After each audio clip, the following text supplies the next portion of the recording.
You're listening to the Open Books Podcast. Your next chapter starts now. Is it love, love, love, love, love, love that I'm feeling?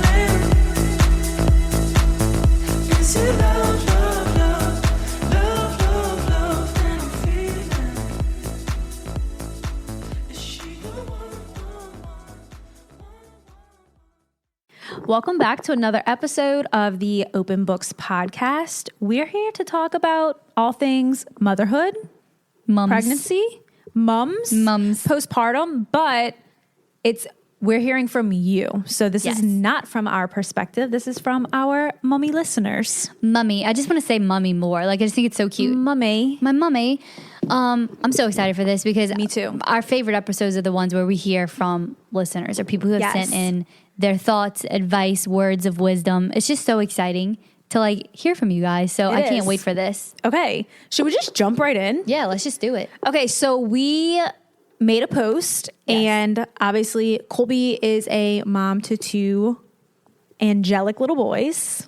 Little lads. I'll never stop saying it because they are literally perfect. They're angels. They're angels. And then I am pregnant with my first baby. So we thought, why not do an episode on motherhood and tips, tricks, just like things to help me, get ready for having my first kid. Yeah. And we want to hear from the moms. Expertise too. Yeah. People who have been through it.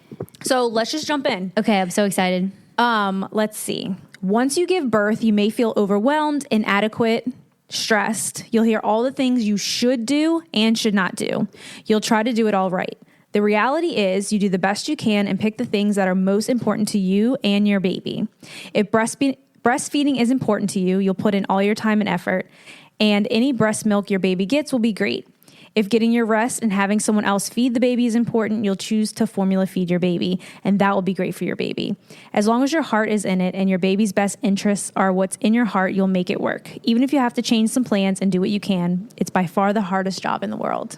Wow. What main takeaway I took from this is do what works and what feels right, and you don't have to get so bogged down in what you think should happen, because that really is so true. I thought that was so it was such a good message way to put word it. Yep. Yeah, because it can be very overwhelming when you're in the hospital and you're hearing that you should do this and you should do that, or just things that are being suggested to you that just might not be working, that had you seen work for your friends. Right. Like breastfeeding or formula feeding or whatever it might be. I think that's great advice. That's probably gonna be one of the biggest takeaways from this episode is do what works. Do what works. Yeah. And you have to remember that when you're in the moment. It's very hard to remember because you're like, I'm supposed to be doing this. I know. And I feel like so many people want to tell you what to do. Yep.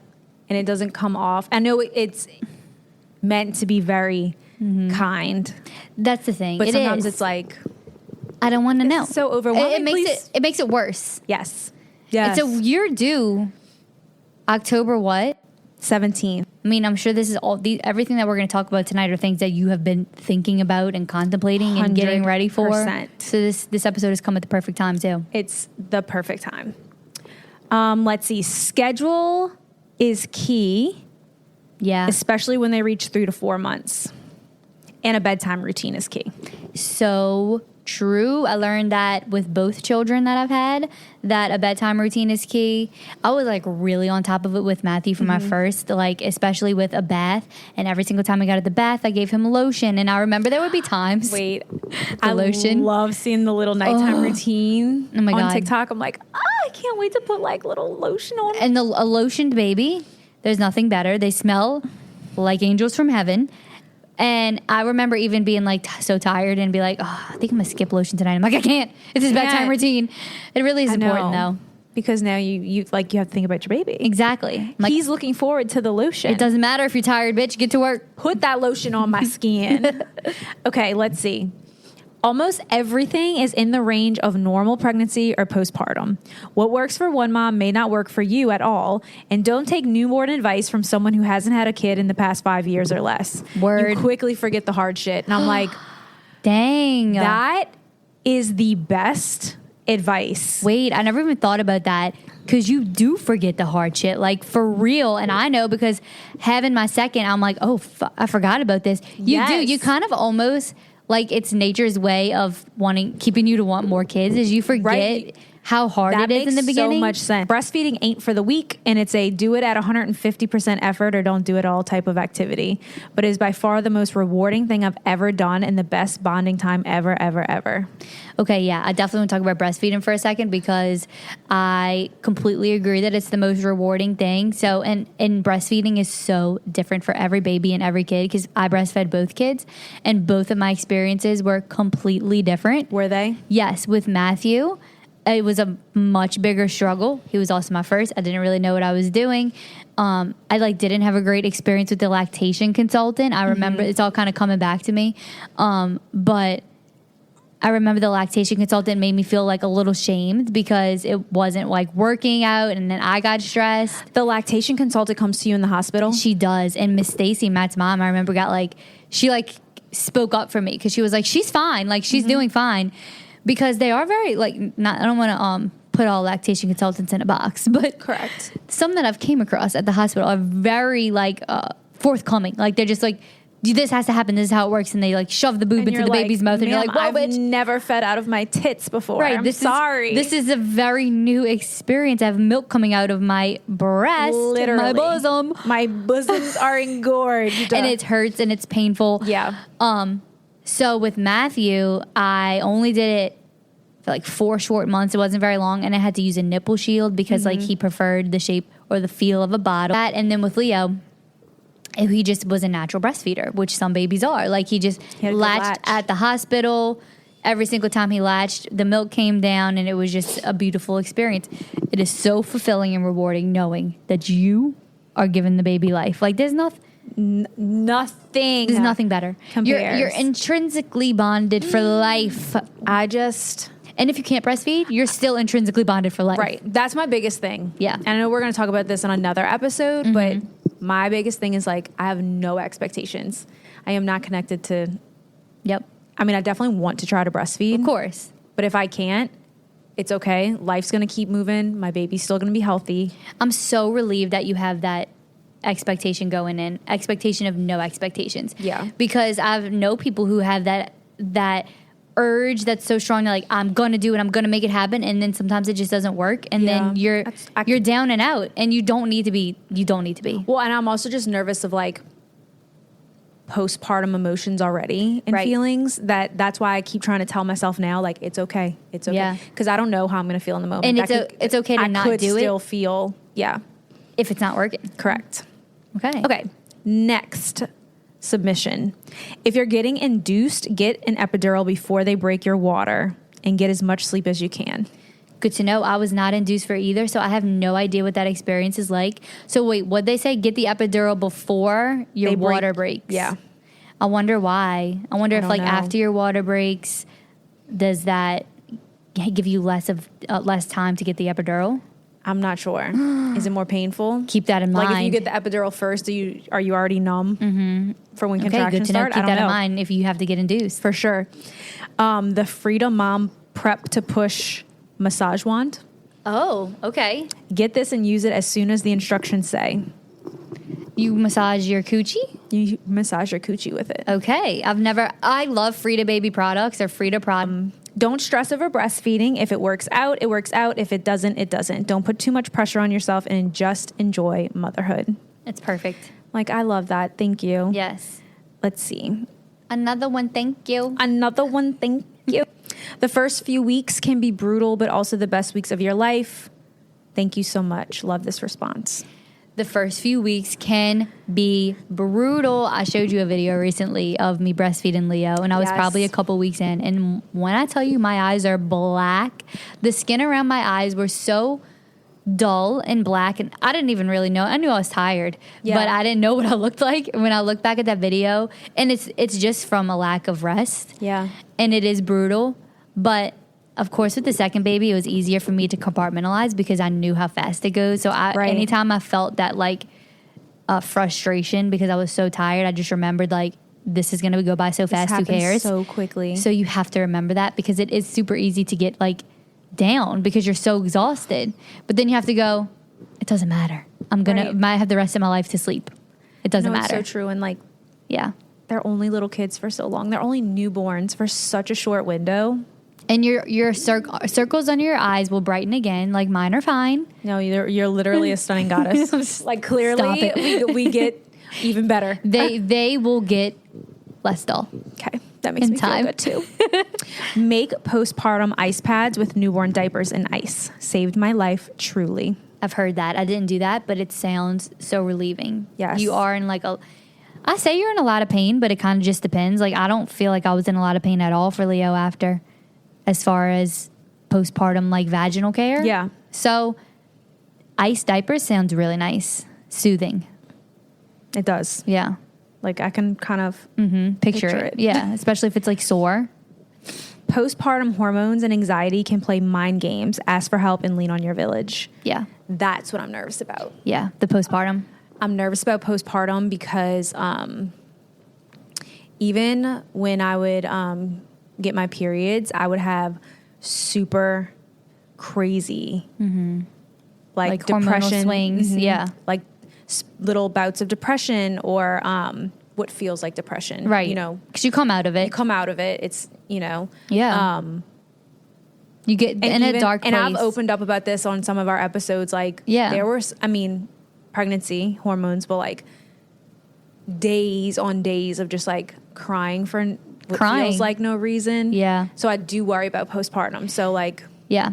I need to know to lean on people. And to ask for help. So with Leo, I did get, at one point, I was so up and down with Leo, my second, because I knew that it would pass and I knew that being so exhausted. Because, think about it, all the hormone shifts that are changing. We talked about it in our last episode with the warped voice, that you're losing the placenta, which is a crazy influx of hormones. Yeah. Breastfeeding presents itself in a whole different influx of hormones.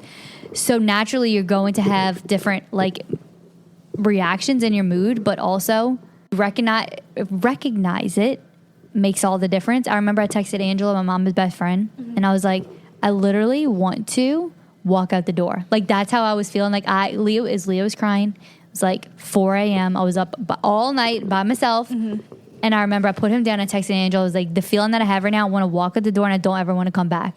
And she was like, that's completely normal. I'm like, okay. She's like, reach out to your doctor and get on some medication. I did. It completely leveled me out. And I only stayed on it for probably 3 weeks. Like, honestly, like after that, I could tell that I was getting leveled out. And I was like, wait, I'm okay. You shared that. Yes. There's been, I feel like my equivalent, not postpartum, there's been so many times where I've just been like, I could get in my car and just drive. And just go away. And just keep driving. Yep. And you come out of it and you're I'll like, come home eventually. But like, I just want to get in my car and drive right now. Yes, and that's how I felt. I wanted to walk out the door. I wanted to not say anything to anybody. Yep. And when I felt that, that's why I knew I needed to text her, because I'm like, if I don't say it to somebody right now, I'm scared that I will. Like, I'm scared that I'll walk out this and shut the door and leave Leo on the sofa and mad about fun. That takes a lot of guts to even like reach out and tell someone. Yeah, and I think knowing that it's normal helps so much. So just remember that, like, if you do get in those phases, you're like, oh, so many women experience this feeling postpartum, and I knew it. Correct. I like, knew it's it. not just something that's me. Exactly. And that's why I texted her. I'm like, I know. And she's like, that's normal. I'm like, it is. So what can I do? Yep. Because I want to fix it. And I did. Like, it was so fine. Yeah. After some time. Okay. Thank you for sharing that too. For real. Thank you for listening. Let's see our next one. Pelvic floor therapy is a must in working on your core. Compression socks keep your feet warm. Lastly, taking care of your mental health. So that was like the perfect follow-up. For sure. You've been on a compression sock game for a while now. For a long time. And so you keep them going? Yeah. Like, Okay. I started wearing compression socks probably at like 25 weeks. Is it something that anyone can wear, not just pregnant people? Like, or is it not that beneficial? Oh, yeah. No, you can. Compression socks are good. Like, if you are like a nurse, someone that's on their feet all the time, compression socks are so good for you. Okay. They help with the circulation of the blood, right? So it pushes the blood flow up the Back leg. into your leg. Yes. Okay. So it helps with varicose veins, blood clots. Got it. All the, yeah. Okay, yeah. Good to know. Swelling. Like, when your feet start swelling, when I wear my compression socks at work, You don't have I the could swelling. like walk around, do observations, Yeah. meet with teachers, and my feet are fine. We're while traveling too, even if you're not pregnant. It's good for you. I don't know if anybody's going to mention this too, but like some type of belly band after. I actually ended up getting one postpartum home with Leo, and it just makes you kind of feel better. Kind of just all because your skin is a It just little like kind loose. of sucks you in. Exactly. And because your skin is a little loose, it takes a while for your skin to go back to like its natural, like, what's the word I'm looking for? It starts with the elasticity. But a belly band just kind of does it for you and you feel a little bit better. Okay. Yeah. I'm going to put that on my list. You should. Of things to purchase. Let's see. It's really hard mentally afterwards, but the key to it all is being patient with yourself and your newborn and understand it's a temporary phase and it will all get better eventually. Always feel free to reach out for help. Take time for yourself and what you need because it is hard, but it is rewarding what a woman's body can do and how we can handle things. Everything is like, this is so hard. Like, And we love so true. We love that. You're like, thanks. It's so true though. It's going to be hard. I don't know what I'm in for. You're not naive. Like, you know what's But happening. I feel like this is what we were created for. Like, women can handle this and women can do it. So that's what I keep telling myself too. Like, look at all these women that have babies and are killing it. Since the literal beginning of time. Yeah. So like, You've I'm going to definitely- be in the trenches for a sec, but like, I'm also going to be with my baby. The happiest you've ever been in The your life. happiest I've ever been. So I'm just like, Yeah. I can't wait. I don't even care. You've definitely kept that mentality throughout pregnancy, and I've always admired that like thought process that you had about how powerful women are. Like, especially when you're pregnant, you realize it. But oh my God, like the things that we go through and sacrifice, and even what you said to me about my video of Leo with my eyes, you were like, well, that's just sacrifice. That's what I'm like, you're right. That's what we do. And like, I think about how I felt in that moment breastfeeding him. I didn't care that my eyes were that black. I just was so happy. You know what really did it for me is like seeing your body change so quickly. And especially now, like in the final phases, I can't get comfortable. I like can see the weight gain. Yeah. And I'm like, no, like this is beautiful though. Yep. This is what the body is supposed to do. And that's how I feel about my postpartum body too. Yeah. Because and anytime I get upset about the mom pooch or anything, I'm like, I had 2 kids. So what? Recovery is hard. Postpartum is hard. The first few weeks are hard, but give yourself time, patience, and grace. You will get into your own routine and figure everything out and each other out. Let others help you. Don't overdo it. Sleep when the baby sleeps. And don't forget to take care of yourself in the mix. It's all a learning process. Congratulations. Yes. You got to do great. You're gonna do great. Okay, I want to say something about sleeping the baby sleeps, because when I used to hear that, I was like, I would get stressed when the baby slept because I felt like there were things I needed to do. But napping with your baby, or just like laying on, letting them sleep on you and just being like, I'll get to the dishes later, so worth it. Okay. So keep that in mind, because I feel like you're going to be like, okay, she's sleeping. I should probably go fold some clothes. I'm going to be like, yeah. So But that's good. That's good advice. It is, because it always ends up getting done. And like those moments are so special. And I really want to soak up every second of like the newborn bubble. Exactly. It only lasts for like 3 months. After that, so they're like excited not for a it. newborn. I don't want to think about it. Oh no. After 3 births, I have small tips that can make a huge difference. Okay. If you're getting an epidural, make sure you start taking stool softeners that night of the birth. And try to only take Tylenol or ibuprofen instead of pain meds. It backs you up and also makes you loopy. Yes, going to the bathroom the first time after is an experience. That's solid advice. Oh my God. This is like up my alley, because anything to do with like going to the bathroom. Hello, I'm your girl. One thing I wanted to say, and this kind of makes me think of that, because the last one said something about recovery being hard, and it definitely is, but also it's so situational. Like, you might not have a hard recovery at all. You might not tear. Right. You know, you'll be sore and everything, but you might not tear. You might tear. You might have a 3rd-degree tear and you have to get stitches. You never know. But for me, my recovery with Leo was so hard because of the hemorrhoid issues that I had. Like, I was in so much pain because of that. But if I didn't have that, I was okay. Like, I didn't have any tears for Leo. I had a tear for Matthew.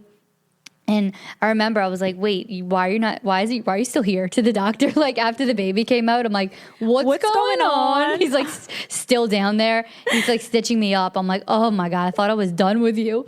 Anyway. Did you get an epidural? Yes. Okay. For both. That's on my plan for sure. Yeah, for sure. Oh my God. As soon as it started hurting, I was like, shoot me up. So my epidural worked so good for Leo that I literally didn't know he was coming out of me. Like, it was so crazy. So for Matthew, I like actually did push. For Leo, I had the epidural. I also pooped to the bed for Leo, which, by the way, I hope someone mentioned that.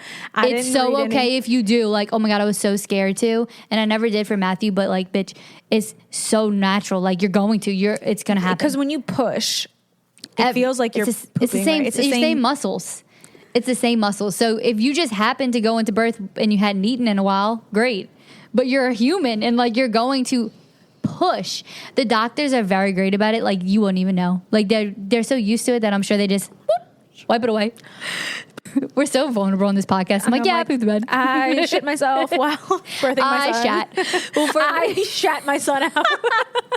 well, literally for Leo, the contractions were hurting really bad. So I got the epidural and I was like, oh, fuck yeah, I was feeling good. You know, you start to feel real good on the epidural. Matt said you could tell like the meds were starting to really hit me because I started being like extra nice to my nurse. Like he said you were just like, thank you so much. Like every time she would give me water, I'm like, you're an angel. Thank you. I love you. That's and he's so like, us coded. So I'm like, I'll hold her hand. I'm like, thank you.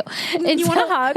So Matt was like laughing. So I was laying on my side and the epidural was working so much that he was coming out of me. Like he was pushing himself. So I guess that's how the shot happened because he was, they were doing a shift change and it was a new doctor. No 'Cause you see like way. 3 different shifts while you're there. And the new doctor came to introduce herself to me and she said, I'm going to just see how dilated you are.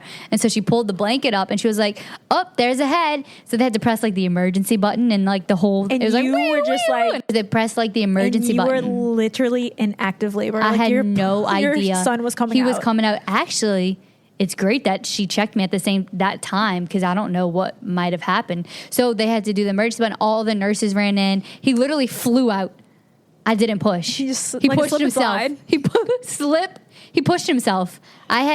She did not say, okay, give me a push. Survivor. We're done here. Right. I'm like, I know. I do not. Don't come in yelling. I need to tell the nurses and doctors, like, don't yell at me. wait, that's so important too. You have to like really, I need like zen. you have to go in there protecting your peace. Protecting my peace. I also put on self tanner because I knew I was about to give birth. So I was like, I have to be tan. Socks. Yeah. Check. I'll put that in the hospital bag. For C-sections, make sure you get up moving before the 8-hour mark. The more you wait around, the harder it is. Also take Gas X as soon as possible. Trapped air sucks, but hoping you don't need that advice. Trapped air sounds like it hurts. Also, interesting, I never thought about the experience of a woman who got a C-section standing up for the first time because I can imagine that's very scary. It's scary to stand up for the first time after birth. I just got chills. Oh my God. You think this happened for both kids. I actually heard JC saying this on her podcast too, and it's such a real experience. After you have the epidural, well, obviously you're so numb down there, but it kind of wears off. And so they want you to stand up and you think you got it. You're like, oh, I can stand. Like I can do but this. you're like, and when your feet touch the ground, you're like, your legs are 1,000,000 pounds and they make you walk to the bathroom on your own. Lastly, soak it all in. The beginning is tough and your hormones start to go wild, but just remember to give yourself grace. Y'all are both going through the stage together and y'all are both learning. It's the most challenging, beautiful part of life, but it's definitely so worth it. And then good luck with the delivery and praying for you and the baby. Beautiful. Yeah. Ask questions about everything and make sure your doctor is following all of the OB standards of care at all time. Very important. Very important. Don't be afraid to ask questions. I know. Our next submission is from a labor and delivery nurse. Excited for this one. So let's see. Postpartum and pediatric nurse. Oh, okay. So like awesome. Yes. Labor and delivery. The most important thing you need to know about labor and delivery is that you call the shots. So that's kind of like what we were saying. Yeah, that most last women message. have no idea that they have the ability to say no to just about anything. Don't want an epidural? Don't need one. Don't want to lay in bed while you labor? Don't want the monitors on you constantly? Ask for an alternative way of monitoring the baby. I did not know any of this. No. Want to labor in a tub, a shower, on a birthing ball? Do it. Don't want as frequent of a vaginal check? You can say no. What? Don't want Pitocin or another medication to speed up labor? You can say no. You can even ask for the Pitocin to be shut off temporarily. Just make your voice heard. I'd say 9 out of 10 of your nurses and doctors are more than willing to follow your birth plan. Obviously, they will have to intervene if baby and or mom are in trouble, but everyone is healthy and progressing along fine. They will do what you want. That's solid advice. I honestly never considered that. Both my times in the hospital, I just kind of did what the doctors and nurses said. Not that I wanted to go against them, but there are definitely times I think where I would have liked more answers. I would have liked to talk about it a little more. Well, yeah, because it also seems like, again, I don't know that side of it yet, but just with other things, you're like, okay, they're the expert. They know best. Right. And it's quick. Doctors are so quick to say, this is what you're doing. You're like, okay, I'm just going to go for it. I'm going to do it. Yeah. Yeah. Before getting an epidural, stay out of the bed. Move around, walk, stand. Don't just lay down. It slows down the labor. Okay. If you get an epidural, ask for a peanut ball. The nurses will know what that is. It helps open up the vaginal canal and bring the baby down. Okay. 4, when you push, I said number 4 because they're in like a beautiful numbered order. When you push, visualize pooping. Literally poop your baby out. It works. Trust me. It really does. I was like, Colby, does it work? No, yeah, it does. And I actually remember from Matthew I remember saying, y'all got to get out of here because I had some family in there. I'm like, I'm about to shit this baby out because that's like, what it feels like. Bye. Yeah. Get out of here. Let's see. First time moms can labor and push for a long time. It is very normal. You're not doing anything wrong. Number 6, be your own advocate. Make sure you know what's going on. And again, let them know what you want for your birth and your baby. If you end up with a birth that's different from how you imagine, give yourself the opportunity to really feel those emotions. Aw, that's so sweet. Nice. Yeah. It's okay to not be happy about it. Yeah. I feel like each birth is a learning curve / process. It's okay to grieve the loss of your picture perfect birth. Because I feel like that's the reason that I'm like, no expectations, because I don't want to be upset with myself or like be upset with the idea of not motherhood, but like the labor not going a certain way. But she's saying if it doesn't, you can feel sad about it. It's okay to feel upset about it. And then you move on. Yeah. Postpartum. So we're moving on. It's gross. Oh my God, she's right. She's right. You're bleeding, totally normal. You're sweaty. You're in a little pain. It's okay for you to not want visitors in the hospital room. I can't tell you how many times. That's so reassuring. It is. I can't tell you how many times I've walked in patients' rooms and they are half dressed, naked, trying to breastfeed or change or just cool off. It's an adjustment period and everyone handles it differently. Family can wait. Put you, your husband, significant other, and baby first. Thank you. This is an amazing email. For saying that. Like, it makes me like chills. Emotional. Like, I think because, again, everybody means so well, but it's such a vulnerable time. So this is making me think. So with Matthew, my first, I had every person that I knew in my family was in the room within 30 minutes of me giving birth. And I do remember Adeline, my godchild. Yeah. Well, she was young at the time, probably like 4. I remember feeling like she was a safe space because everyone else was I just felt very overwhelmed and I could barely keep my eyes open because of the medicine. See that. And I remember I had her next to me and I remember just like asking her to come stand by me because she felt like I'm gonna get emotional. She felt like a safe space because I did feel overwhelmed with how many people were there and I wanted them to be there, but I was like, I also just went through like this crazy experience and she was just like, she didn't care about all that. Like she just like wanted to be next to me. So I was like, can you just hold my hand? While everyone's so excited to hold the baby, don't forget to hold mom because the baby won't remember who held them after birth, but mom. No, I'm not. On the topic of bleeding, clots are normal. As long as they aren't bigger than the size of a golf ball, you're good. If you pass one bigger than a golf ball, don't freak, but tell your nurse. She'll come check your bleeding, push on your stomach, make sure everything's okay. When they push on your belly, they're checking your uterus. They want to make sure it's nice and firm and descending back into your pelvis where it was pre-baby. They will do this once a shift. Some women hate it more than others. It's definitely not the most comfortable, but it's quick and it's necessary.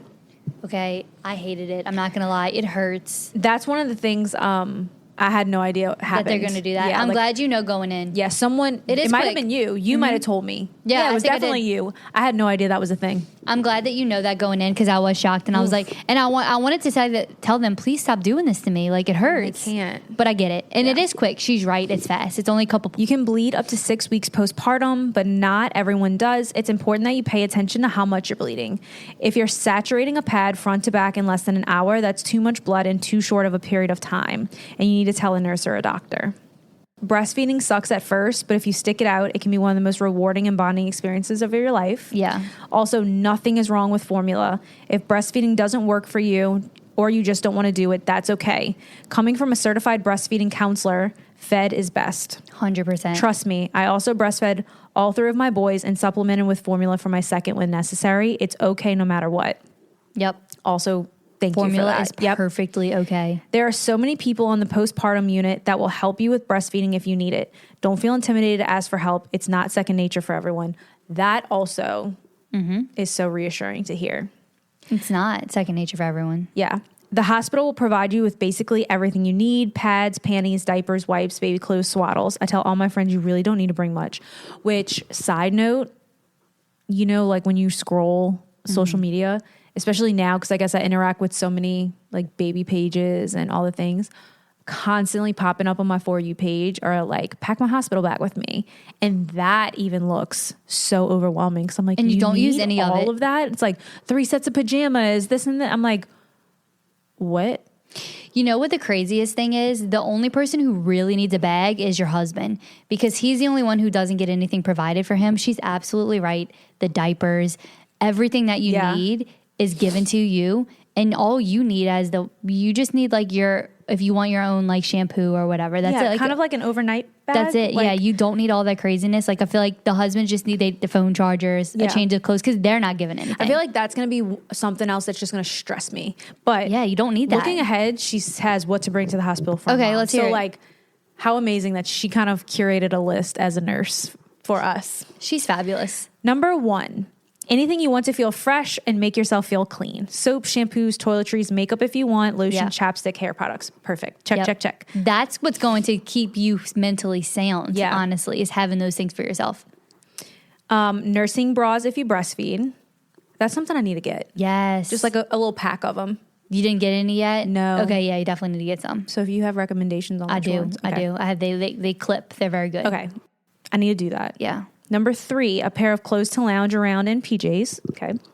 Clothes to go home in. Slippers for the hospital floor. Your phone charger.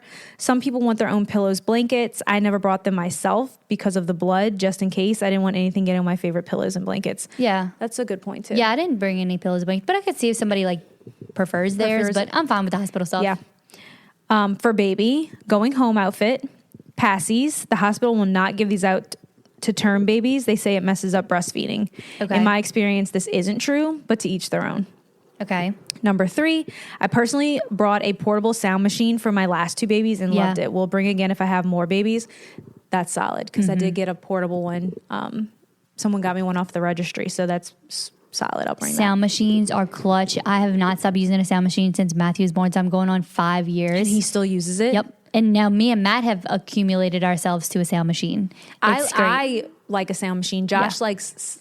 Well, Silence? honestly, I'm so hot when I sleep now. Josh bought me a stand-up fan that I literally put like it's almost touching my head. So I that's need it your so sound close. machine in itself. Yes. And there's there's different settings and it's called like whisper. Ooh. One's called sleep. So it is definitely a sound machine. Making me with a excited to go fan, to sleep.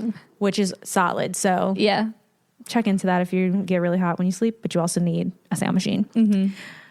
Anything for pictures, door hanger, name signs, swaddle blankets. Oh yeah. Need that. Need that. Do you have that already? Some. Okay. I still need like a cute little name sign though. Even though I'm pretty sure Skylar got me like the cute little wooden round things that say like name.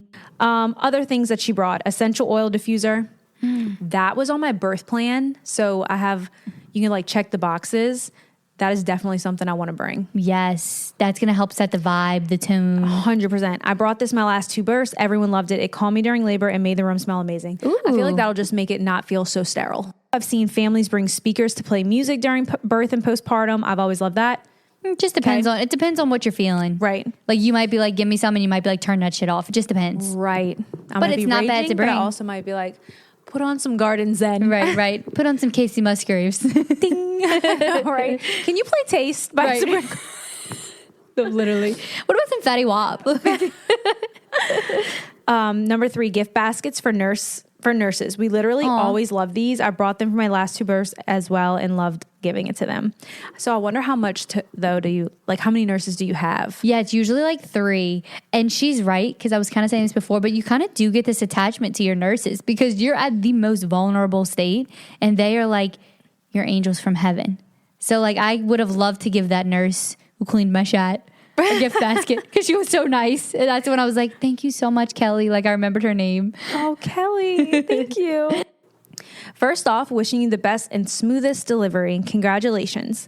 The biggest things that helped me in labor that they don't really offer until you're 5 or 6 centimeters dilated is the peanut ball. So that's the second person that said something about the peanut ball. Mm-hmm. It will be your best friend helping you get to 9 centimeters. Okay. After, y'all. Because it kind of keeps your legs open. 9 centimeters is like, why? I know. Like So it has to crazy. be, but like that is wild to me. Pack some of your own large pads or personal diapers. They will be so much more comfortable for you and they hold so much better. I also recommend bringing your own Dermaplast spray. Yeah. When I had my son, they never gave it to me until 2 days after I had him. Also ask about the diaper ice packs. They will help you so much with swelling. Do you have Dermaplast spray yet? You need that. It's like this numbing, cooling spray. Someone got me the Frida Mom, like Okay. big. You need Kit? the Dermaplast brand. Oh, Yes. I know exactly what you're talking about. Yes. It's like, it looks like No. a can of spray paint. I don't think I almost. have it, You but need I that. know what you're talking about. Well, my hospital gave it to me. I think we were birthed at the same hospital. So Yeah. you probably will give it to you, but bring it just in case. I want some just in case. I just sprayed it all the time. I sprayed it for a long time, even after postpartum, because it just like makes you feel like you're being protected. Oh my gosh, you know what I was thinking? What's that bottle? Perry? Oh yeah, it's like the water thing. That's what I was thinking. They'll give you that too. Okay, Dermaplast is like actual numbing Yes. spray. Yes. Okay. And it really does help. Oh, make sure you take all that they give you in your little one's cart, formula, and diapers. If you don't use them, they throw it out. So take it while you can. Those diapers, phew, they go through them so fast. Yeah, she's Wishing you right. a healthy and safe delivery. Congratulations, Mom and Dad. Enjoy this new chapter. Do you know anything about the meconium poop, the first poop of the baby? No. Okay, so this was news to me too with my first. So the first poop is like so important. Like they're going to be coming to check if they poop because it gets all of like it's basically everything that they've swallowed inside the amniotic sac. So it's very, very like hard black. It's like tar. And they have to have it by a certain amount of hours. They just have to take measures to help them poop. So maybe give them some type of medication, some type of like massage therapy. That's good to know. But See, they like, have I to don't get it know out. that. Yes, they have to get it out. Jaundice is another thing that I didn't hear a lot of people talk about that I want to mention too, because for Matthew, I didn't know anything about what jaundice meant. Mm-hmm. And so when the baby is born, they'll take a couple pricks of their finger or whatever to take blood to make sure their jaundice levels. That basically means that they've like peed out the toxins from being inside of you. And if they don't have it all the levels out, they become jaundice, and that's where like the skin turns yellow or whatever, and it's very dangerous. And even if they're like a little bit above like the normal level or below whatever it is, I don't know the terminology, it's dangerous. So they need like certain light therapy and things like that. And for Matthew, he failed his jaundice test at the hospital, so we ended up having to get admitted into Children's Hospital. Oh my God, I forgot that this happened. Trauma. See, you block out the trauma because I forgot. So his jaundice levels like weren't right. We had to be admitted to Children's Hospital where he had to be under the light therapy to get his levels correct. You can't hold him. And so I was like tweaking out in Children's Hospital because the motherly urge to hold him was so overwhelming that I was like, wanted to explode. Yeah. And I couldn't because he was jaundice. So that's just a warning. There's nothing you could really do to prepare, but just know that it's a possibility. Okay. That was it. That was all of our submissions. That was lovely. Thank you all so much for submitting It was those. so helpful, and just taking the time to write into us is really special. So thank you. It means everything. So thank you guys so much. This was so nice. I've been really excited to sit down and like do a pregnancy episode with you. So Thank you all. guys so much. Love you. y'all. Bye.